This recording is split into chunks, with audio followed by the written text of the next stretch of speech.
We are about to go live. Okay. May not have a camera today.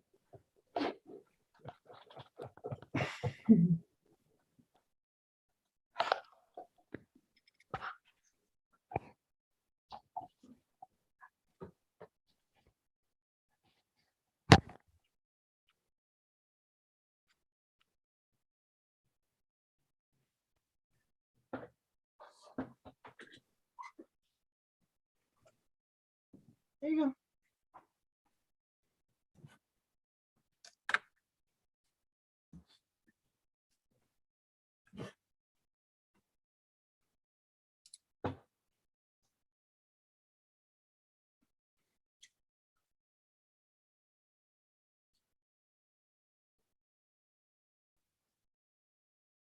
Come on. Are we live? I'm assuming we're live. It says we're live on YouTube anyway. Yeah, Oh, on YouTube. I meant the. Oh, I'm on the wrong channel.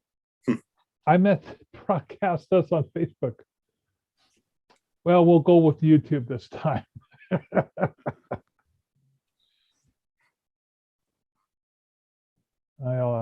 me pull up my YouTube.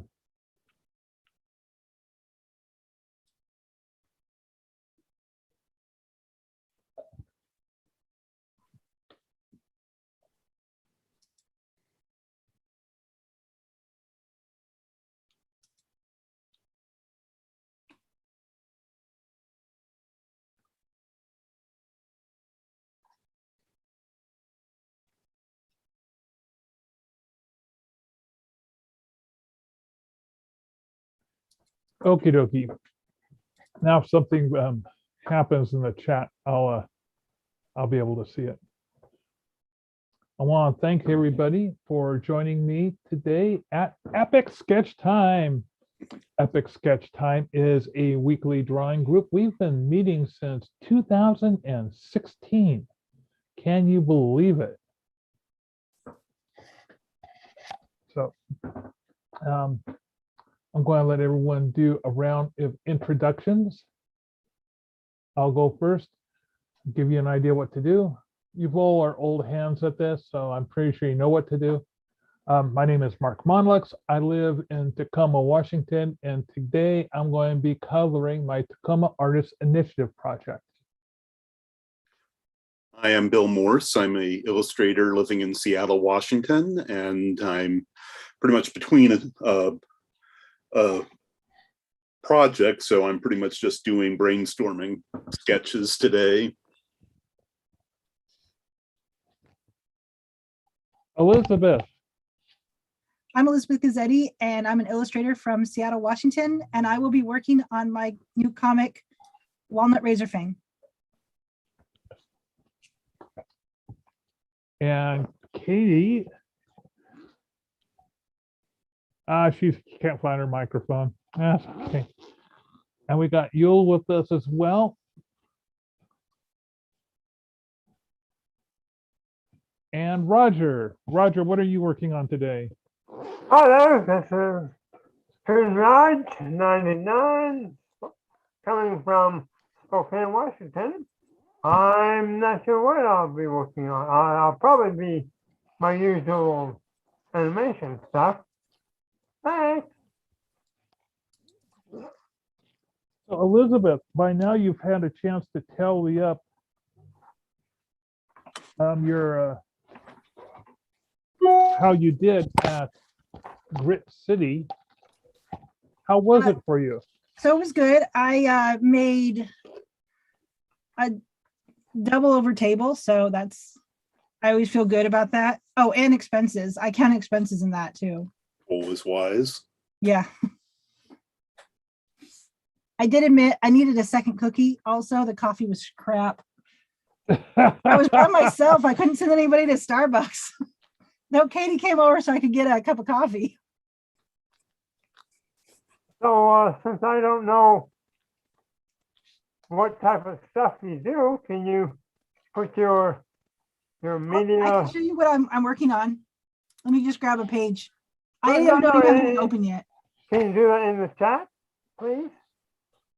Uh-huh. Great.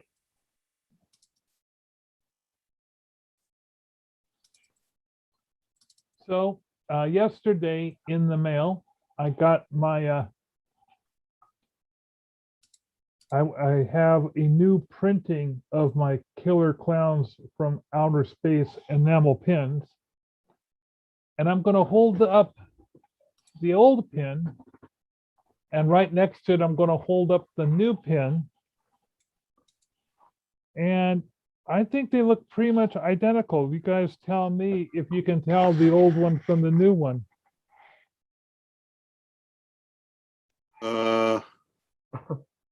I can't tell too much with the reflection, but it looked okay.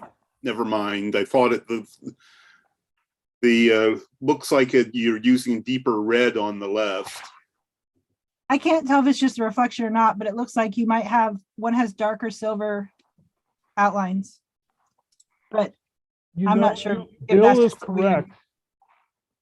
One of them has the wrong color of cheek. The cheeks are the wrong color.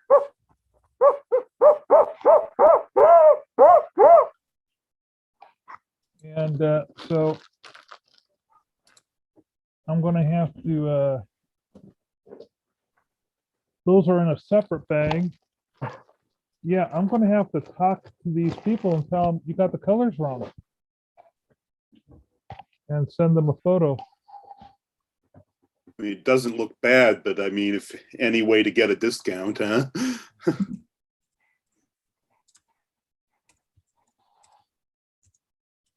They definitely goofed up. Thank you for spotting that, Bill. This is the first time I've done a side by side. I put a picture of walnut, a print of walnut in chat, so you can see what I'm working on. Because I'm not quite sure what I'm going to actually work on today, but that's what I do.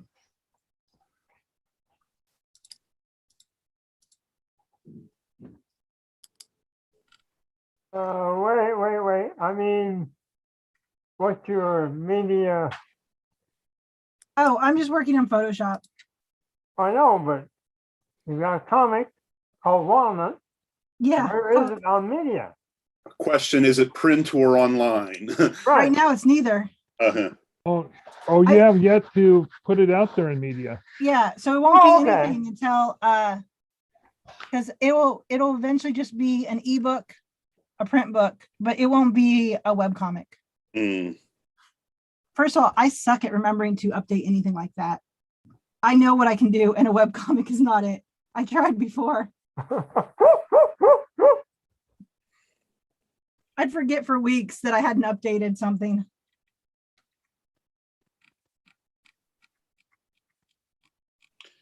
I find a reminder app is very useful for that kind of thing. Though these days I'm ahead of myself enough that it's I got about a minimum of 2 weeks in the can at any time. Well, so I had the whole book of Familylands done before I started the webcomic of the same. Mm-hmm. And I just forgot to update it. Like I would just forget that it was time to put it up there. And I realized it was actually it was longer than that. I've been doing this for a while. But I mean, I know it was a while ago, but still, I'm just not very good at remembering to like do all this stuff. But I'm really good at writing a book. Like I'm really good at like having a book done. Mm-hmm. What you doing, Nutter? Also, Walnut's wearing a Halloween costume in real life right now. She looks like a pumpkin, but she just walked out, so I can't show you.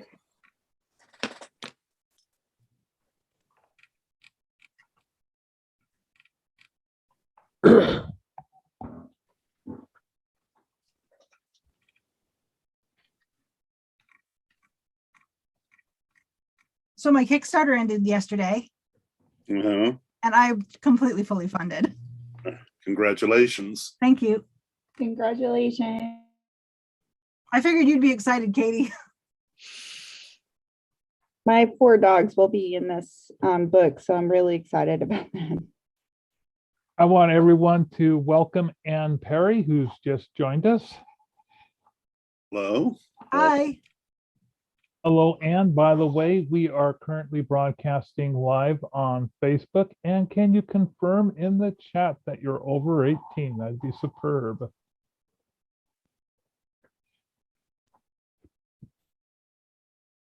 Pop up. Yeah, that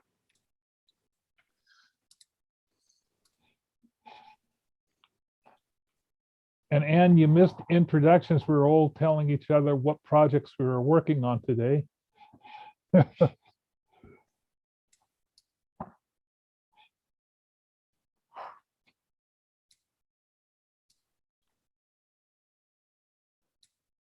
Oh, Ann says she is 67.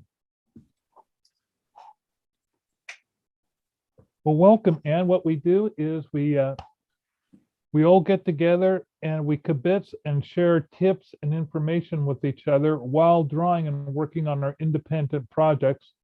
And then we sometimes we'll hold them up and show them to everyone. Sometimes we'll do a screen share. Okay. If you have a specific question about drawing or need a drawing tip, throw it out to the group and we'll be happy to answer any questions. Thank you. Are you have you been drawing for a long time? I was an art major, what, 50 some years ago? But this is a post-retirement going back to art. Can you hear me? Yes, Yeah. we can. Okay. We can't see you, but we can hear you. So, which is There's totally nothing- fine. Oh, okay. Yeah, I've been with you before, so. Oh, wonderful. Mhm. So I'm in the process of trying to find an email to let the people know who sent me my enamel pins that they got a color wrong. So I'm a little slightly upset about that.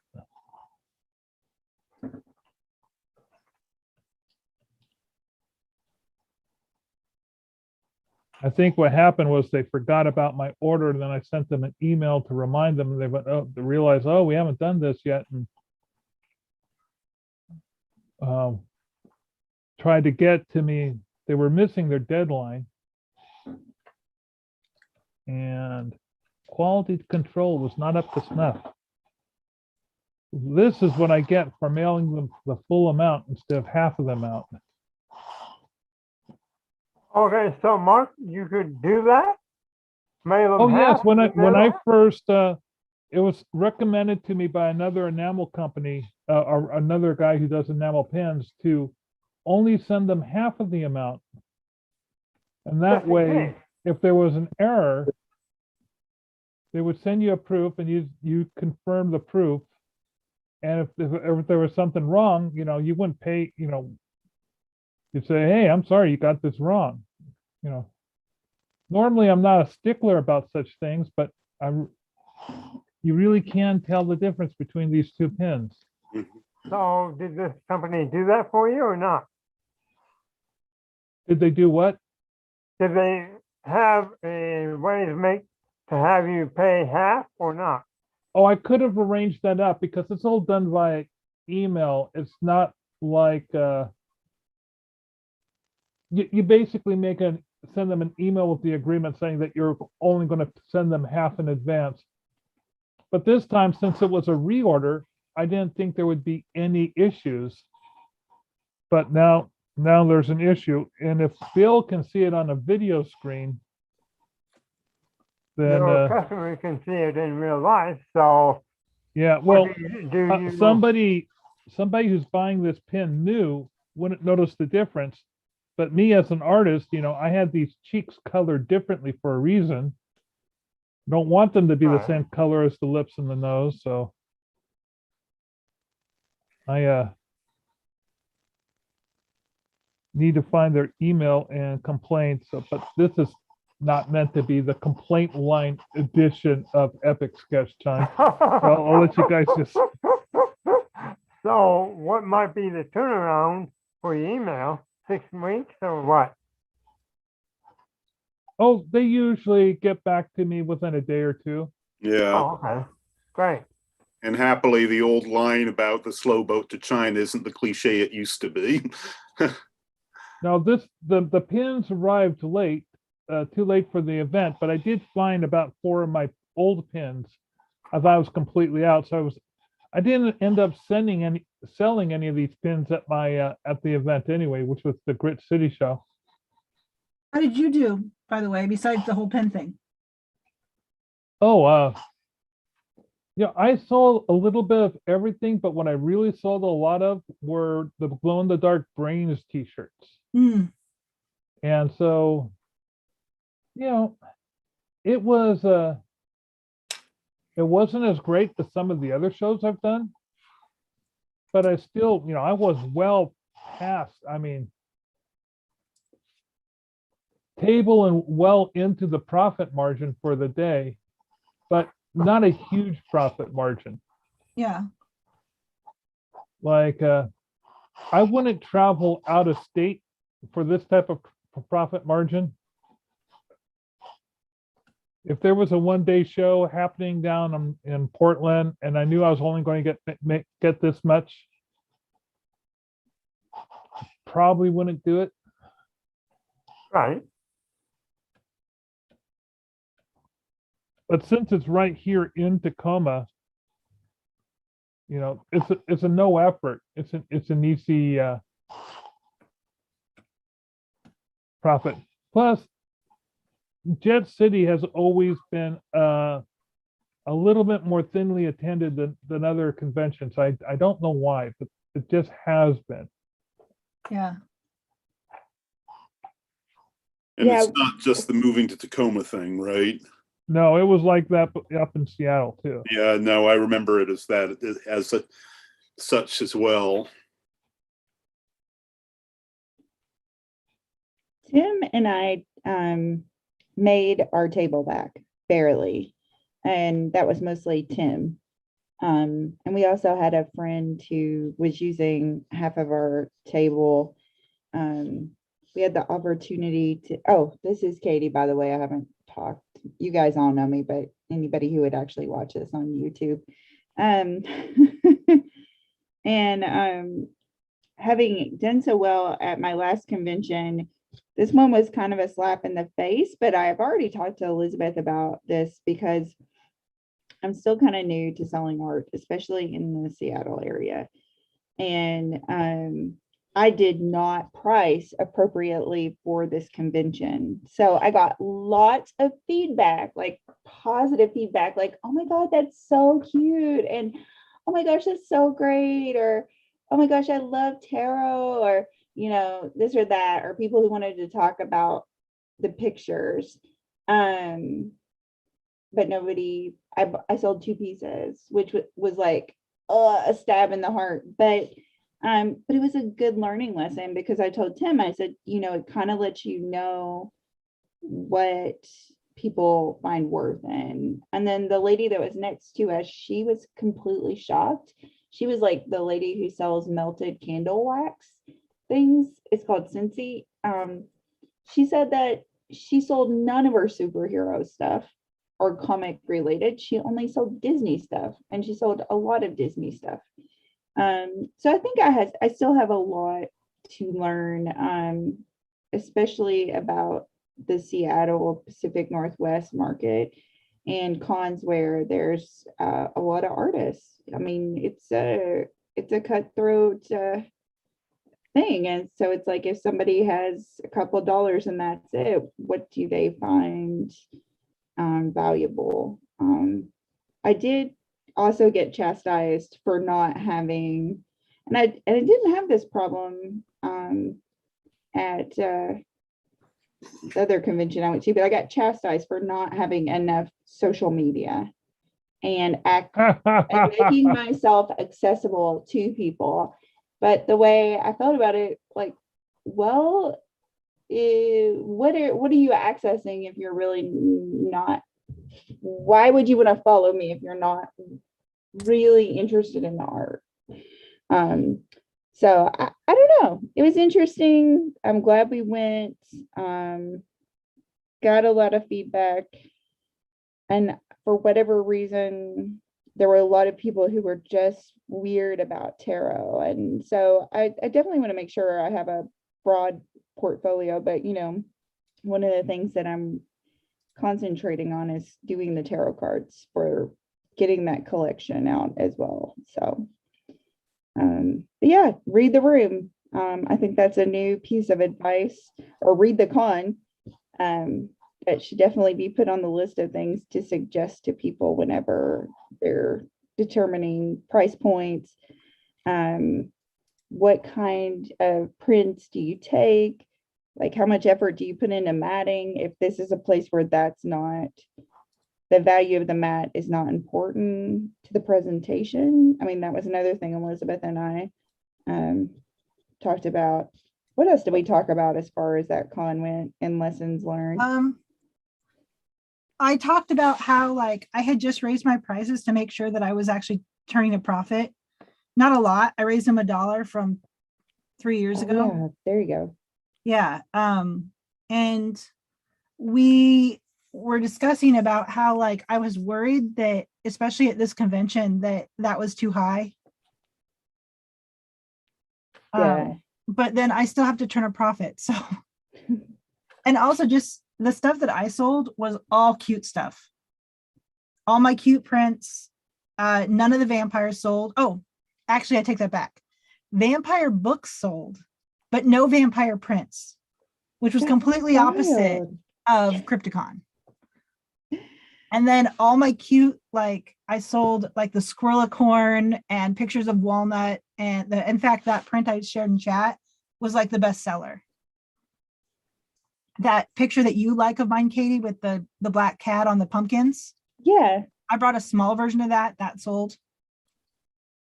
But only the small version. In fact, no big prints sold, only the small versions of stuff.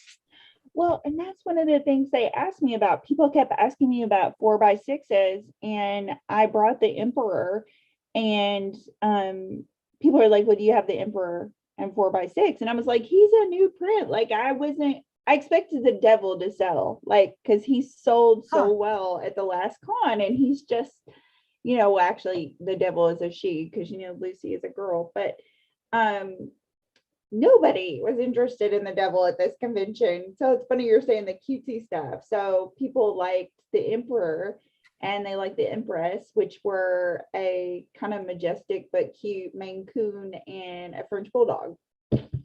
So you just never know. So I guess you got to be prepared. I did gain 3 followers to my Instagram who were all people who ended up either commenting or messaging me, kind of saying like, it's so nice to meet you. I hope that you'll let me know when your tarot deck comes out. I love your art. Now, granted, none of these people bought from me, but they did reach out.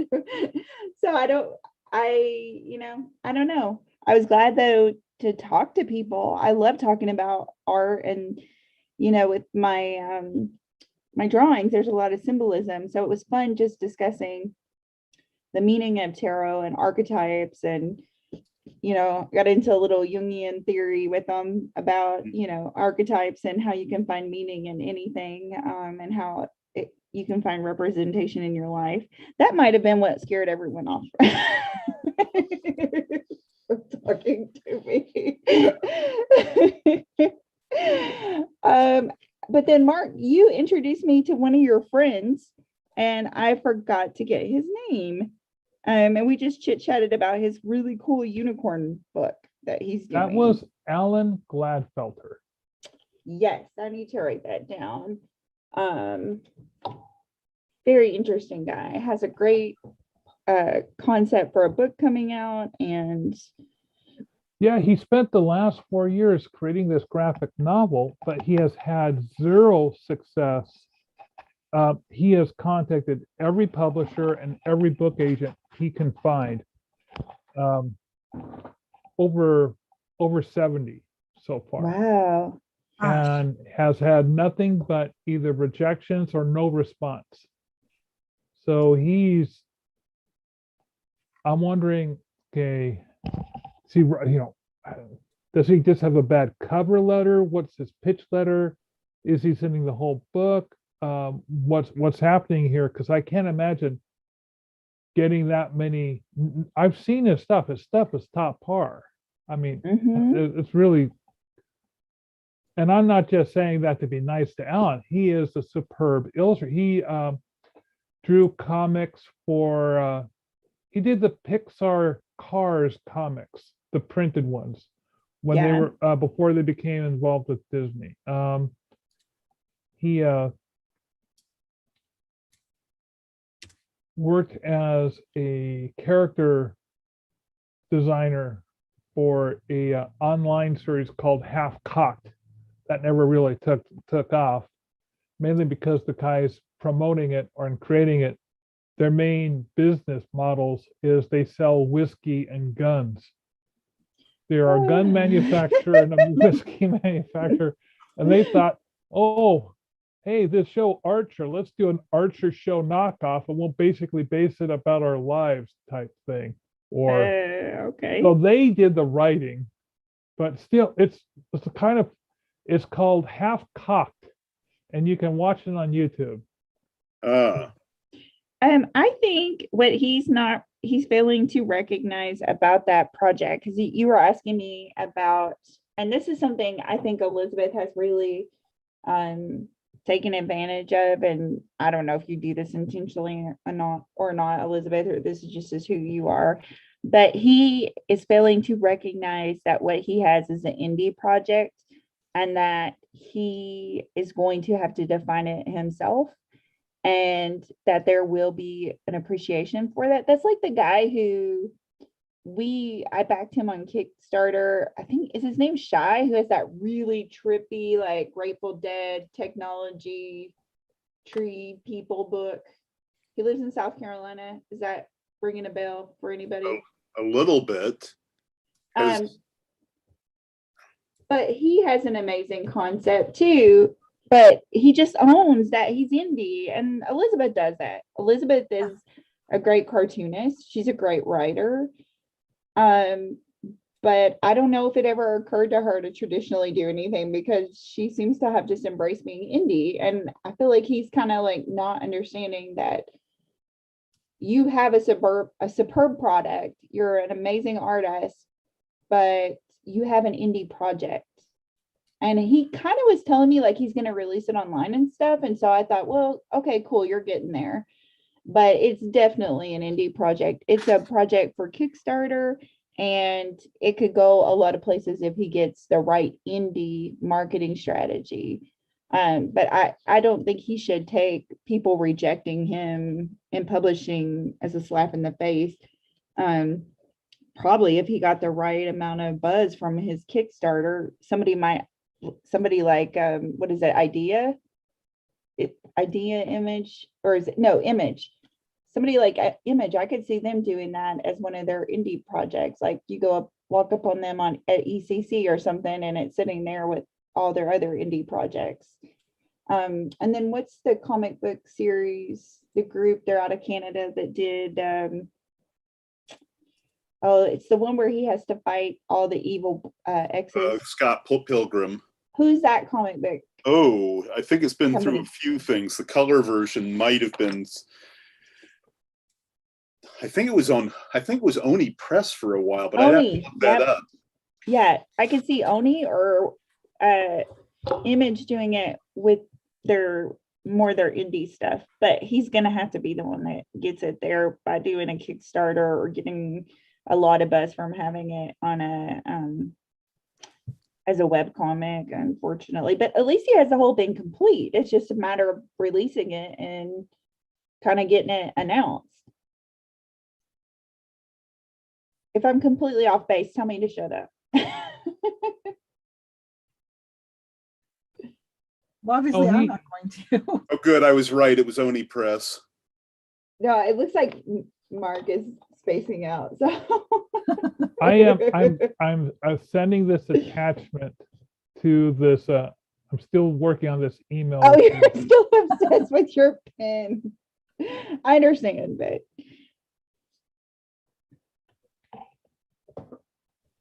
So, I know this is silly, but has anyone else noticed that the Halloween Wars doesn't have pumpkin carvers this year? I am so disappointed. Hmm. Yeah, I've been trying to put together some Halloween swag that I was trying to push on my webpage, on my social media this morning. It was funny. At first, I was planning on pushing the one that I actually did this year, and then suddenly realized that the Ghostbuster piece that I did a couple of years ago counted as Halloween art. well, Elizabeth, as far as, the food wars go on the Food Network, Yeah. I would say that the art in general on the Halloween stuff has improved, but Yes. you get a team that's got a bad pumpkin carver, and that team's just going to lose. Oh, no, I know. But so this is what apparently why I looked it up.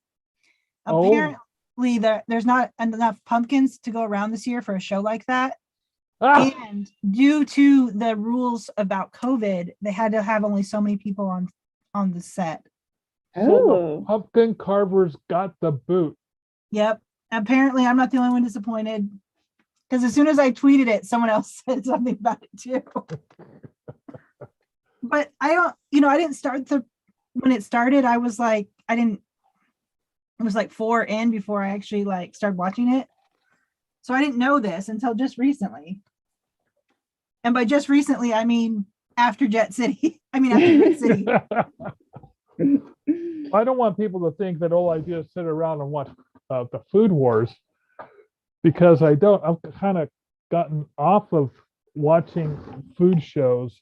My wife enjoys watching food shows, but lately she's been watching too many, and I think it's just to encourage me to get out of the room so she can read her book in peace. I've mostly eased out on food shows, but I just realized that Netflix has new British Bake Off episodes, so I might. Ah, yes, we have been watching. We've been. I think she's holding us down to just like one or two a week, because she wants to. Normally she's a binge watcher, and she likes to tackle a series and get through and get done with it, and then move on to the next one. Like right now, we're getting caught up on Downton Abbey, but we're only on like season 3. oh my And so lord. we got a lot more seasons to go. Yeah, my latest binge, after having it recommended to me for over a year, I finally saw the first season of Mob Psycho 100. Well, I which didn't is know what that's about. Mob Psycho 100 is it's a Japanese animation. Hmm. And is it done by the same people who do One Punch Man? I don't know if it's the same studio, but it's by the same creator. I think originally One Punch Man had a very similar look to Mob Psycho Mob one. How do you say the title again? I got Mob Psycho 100. Though I admit I frequently forget the 100 part. Mob Psycho 100 is actually a very sweet anime with good moral intentions. It's less psycho than what's in the title. The psycho definitely pulls you in. Yeah. Is anybody watching Foundation? Yeah, Dennis and I are really enjoying it. Oh my gosh.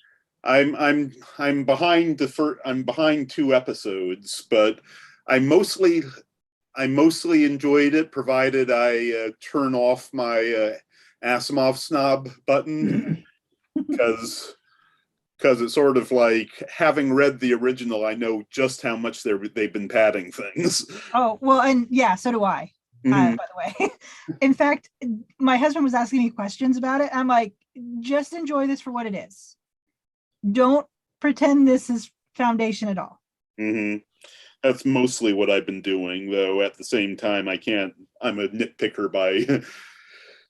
I mean, it's funny. I'm really, really, really looking forward to Dune and next week, and So is I mine. know how much they're adding just by watching the trailer. Yeah, so do we. Yeah, that's, I think Dune is gonna be harder for me than this, than Foundation. So I may have a hard time with that one, but that's okay. I'm mean- still excited. Oh, it looks like it's going to be gorgeous, but Mhm. I never had a problem with the David Lynch version of Dune, so I don't think I'll have a problem with the new version.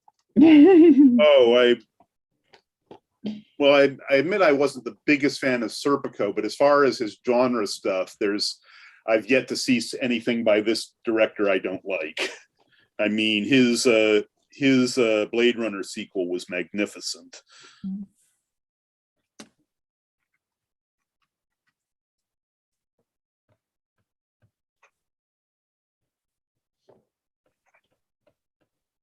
Let's see if I can find my tablet. I will actually do some drawing.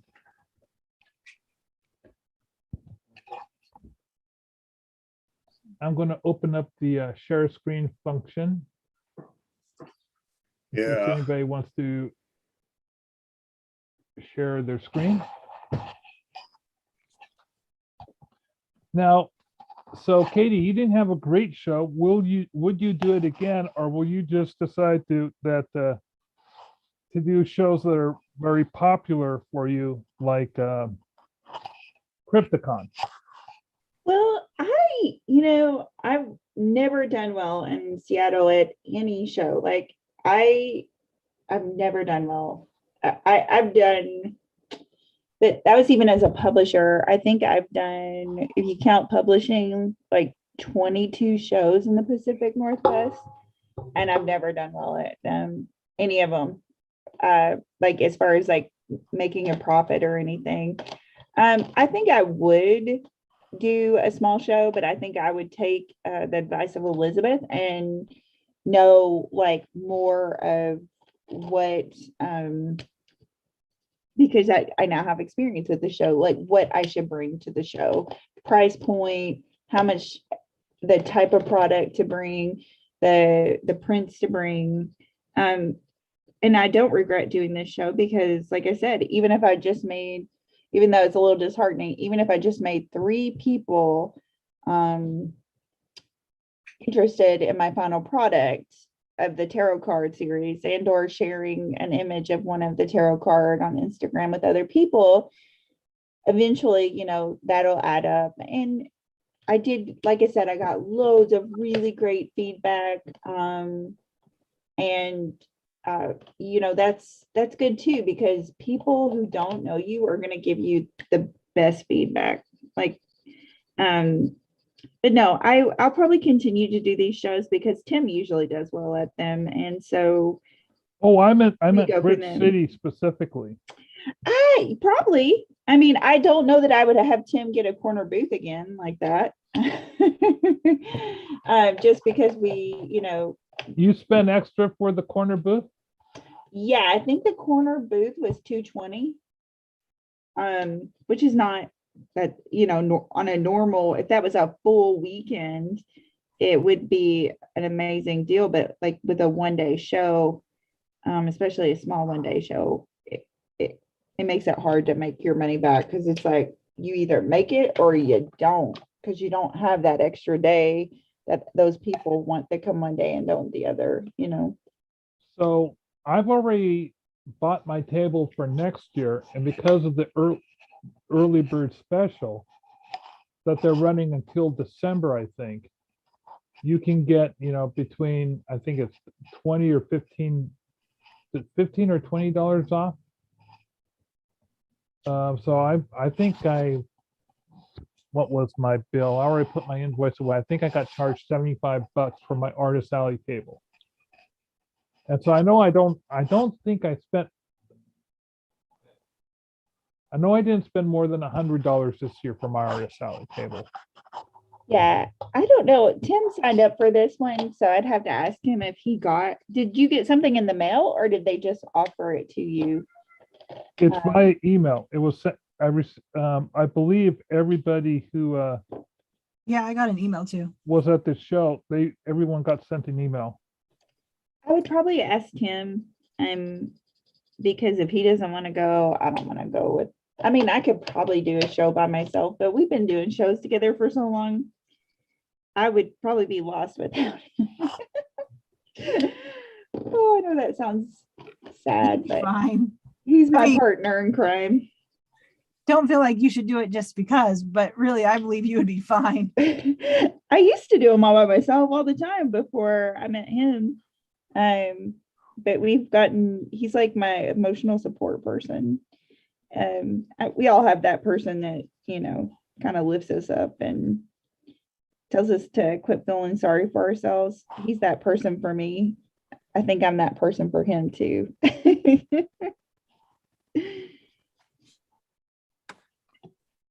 My wife just gives me disgruntled sighs. No, I'm so sorry. No, I mean, I love the fact that my wife is extremely brutally honest with me in her opinion. Okay. Because how many of your friends do you know who you can honestly understand that they admire your work, but they're willing to give you a harsh critique? Not just something that says, oh, that doesn't seem right, but actually also then provide you a solution. Honestly, Elizabeth's one of those people, as far as my art goes, that has done that to help me. But no, I don't know a lot of people.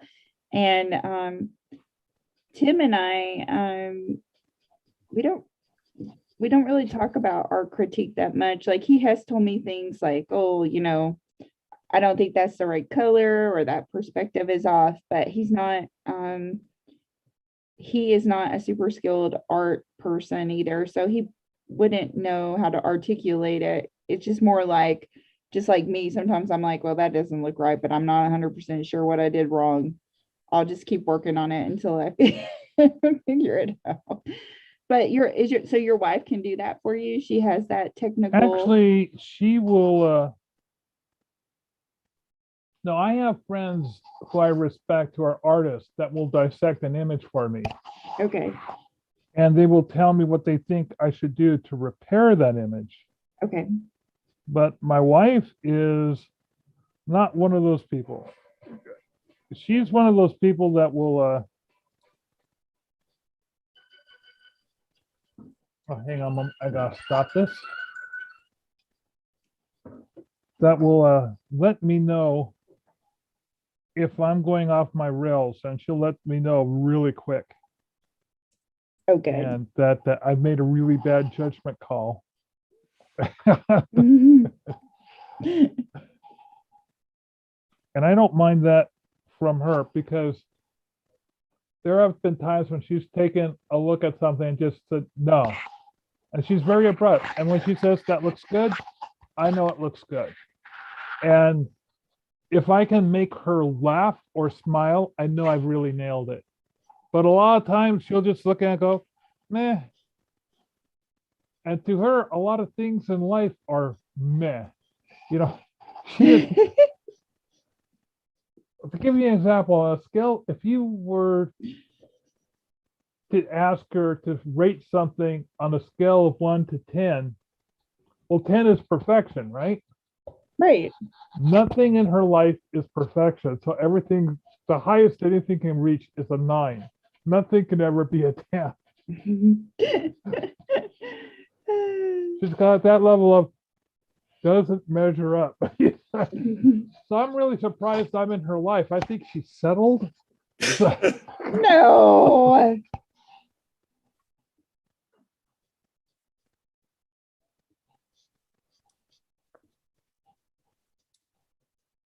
I think it is hard to be married to people who are creative. sometimes it is difficult when there's two people in the, I'm not sure what your wife does, Mark, but I think it's My wife hard. describes herself as a petty bureaucrat. Oh, well, there you go. And she hates her job, but she says one of us should be happy. So. there That's you go. kind of like how I feel. Like for me, I don't mind my day job too much, and I always feel like there's a light at the end of the tunnel. And also Tim is way more successful creative than I've ever been. Like he's been able to, make enough money to actually pay for something besides a sandwich. So I think it makes your relationship happier if one person in the relationship is able to 100% do what they like, and they're happy with it. But then some people, I mean, like, I'm happy with what I do in the sense that I have long-term goals that it will fit the needs of our life and my life. So specifically. So I feel that way too. I would rather Tim just keep working at this and making money as a creative than both of us having day jobs that, kind of suck the life out of us. Boy, I hope like my regular job never hears me talk about my life is not being sucked out, but it would be cool to draw all day. Except then you have to worry about that neuroses of like, oh my God, am I going to be able to pay my bills creating? And I don't know how you do that, Mark, because that's really stressful in itself too. And I don't know how you do that, Elizabeth. Because that's a big fear too, is like, oh my gosh, what if I could be a full-time creative? Do I want that kind of psychological stress on myself to, It took me 2 years when I first was starting out to get used to the fact that I did not know where my next paycheck was going to come from, literally from day to day. yeah. Ugh. See, that's a And, little scary to me. Well, but I also have a very piece of simple but extremely strong financial advice. Every dollar I have ever made, I've always taken 25% of it. As soon as I earned that dollar, that quarter goes into a separate bank account and I don't touch it. And that quarter, I pay off my taxes with it.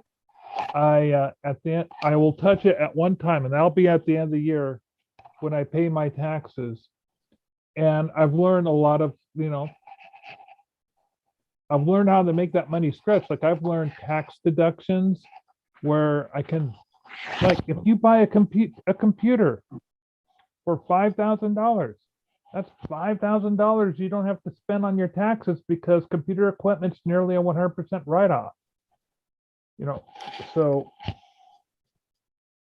yeah, I do tax deductions like crazy. I also will take, and from that 25%, I will apply it to my retirement. I'll apply it to my vacation fund. I'll apply it to buying stuff or reinvesting in my business, things like making books and what have you. And I will also have it as a little nest egg that I sit on for like this last year. This last year has sucked. Oh my God, has it been grueling. Last year was terrible, but this year's just bottoming out. Quite possibly my second worst year. I've had some bad years, but this has been a pretty bad year. But I'm not particularly worried because, unlike a lot of people, I save money. But in order to do that, you have to charge your full value for your work when you are working. Okay. Yeah. So a lot of what I do is I actually say no to 75% of the work that's offered to me because I know which projects will actually pay and which will be a complete waste of my time. Because just making money so that you have some money is a waste of time. You have to have something, unless it's going to bring profit, it's not worth doing, because the moment you take that project, sure enough, another project that's going to pay you a lot more money is going to raise its little head. Anyway, that's my rant. It's interesting that you say that, because Tim and I have had discussions like that before, where he has been offered different projects, and we've kind of talked it out, and he's come to the conclusion several times where it was like, okay, well, I could take on this project, but is that going to take away from my full-time writing, which will, in the end, probably be a much more lucrative opportunity, even though this is like a sure thing as far as a paycheck. And there have been times where he said no, because it's just not, it takes away from his writing, and it in the end, it's not going to give him it's a better value for him and for us, for him to just work on his own writing than to do work for someone else.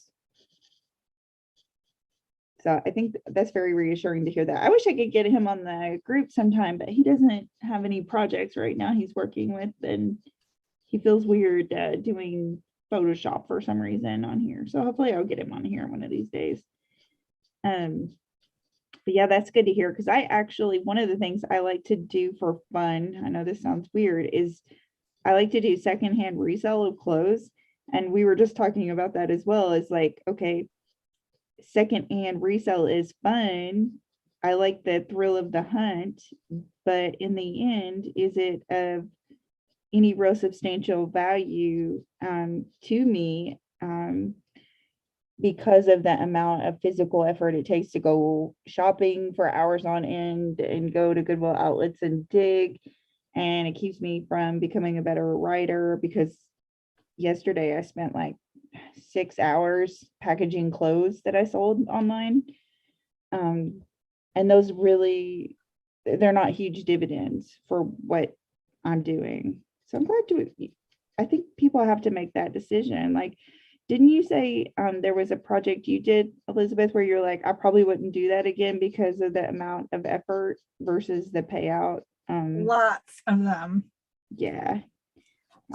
So I feel like, especially like the first 5 years of my illustration career, I made a ton of mistakes. I used to take every job, and that was a big mistake.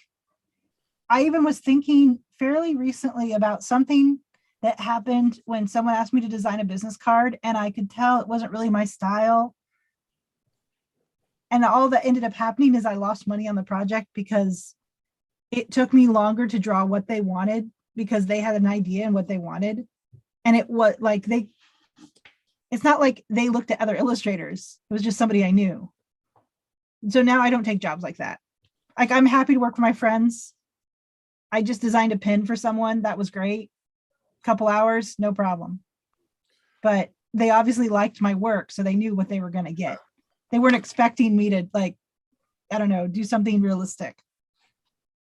Yeah. Let's see.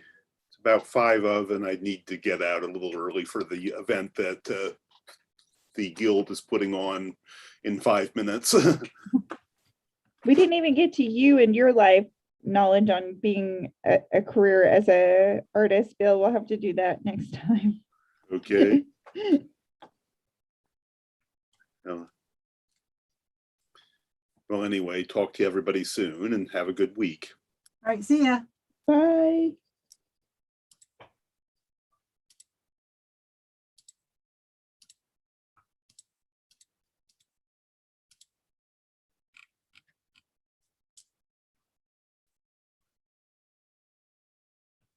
I'm doing a cute picture of Trenta and Gracie peeking out of a jack-o'-lantern. I wish you guys could see it. I'll share it online though.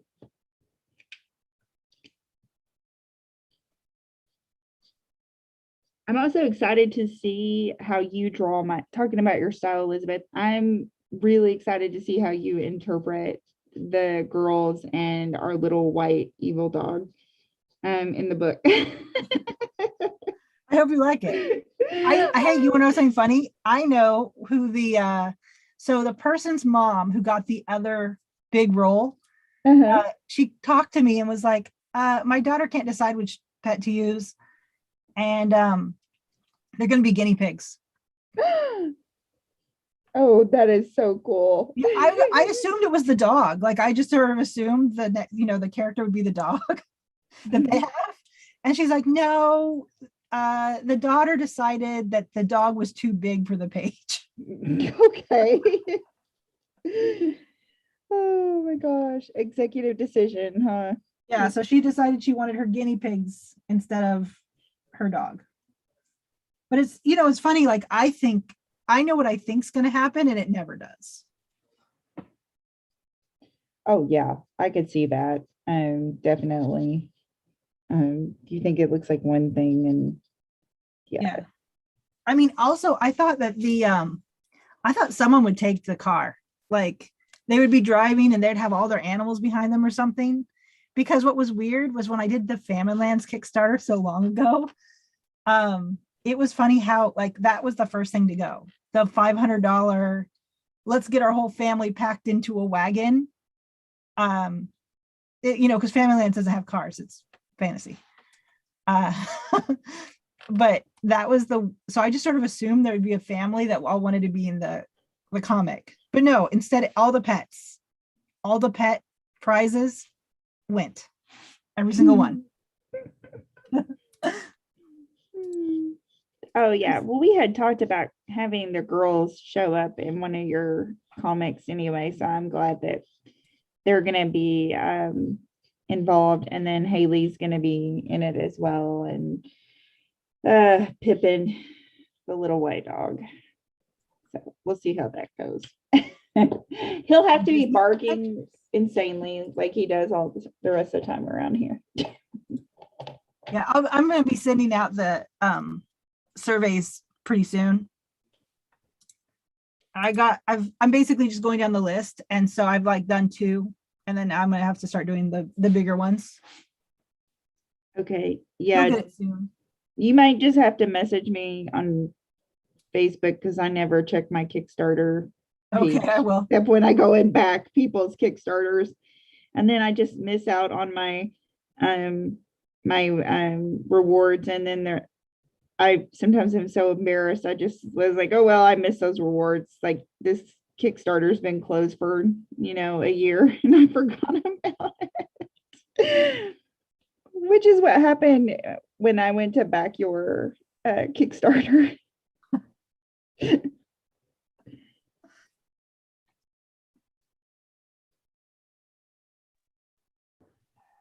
Sorry I was gone. My cousin called me.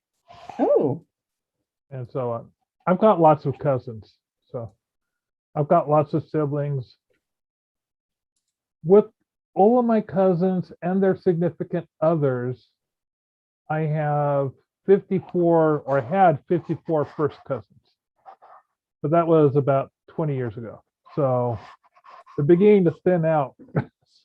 oh, Did we lose Bill? Yeah, Bill he had to go do his leave. thing.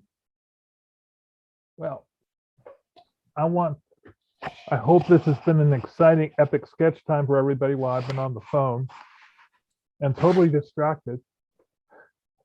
I think we're just gonna have to start calling it we should have like different segments when we're drawing, like life lessons, movie time.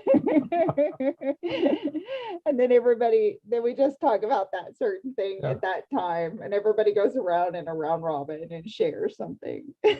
Well, I want to say happy birthday to Yule because I've noticed her balloon. Happy birthday. Happy birthday. And thanks everyone for joining us for Epic Sketch Time. It is 5:30. I'll see you all next week. There's also Freelance Fandango is still meeting online, but they've moved to Mondays from 10 to noon. You can sign up for those via Eventbrite. The Graphic Artists Guild is also putting together a bunch of webinars and seminars. A lot of them are free, several are pre-recorded. They'd like to have more people sign up for their live stuff. So check that out at the Graphic Artists Guild website. And I know that this weekend in Tacoma is Art at the Armory. Ooh, Yeah, it's both Saturday and Sunday. It's a free event. I was invited to participate along with several other Tacoma artists, but I'm going on a fishing trip. And that starts on Thursday and won't end till Saturday. I plan on going to Art at the Armory on Sunday, though. In case you don't know, the Armory is a really old big building, and it's located on Yakima Avenue, right next to the Bates Technical College. So, hey, this was the sort of like a pop-up show that the Tacoma Art Commission just decided to put together like a month and a half ago. Good for them. So, yeah, definitely. yeah. Anyway, I'll see you guys later.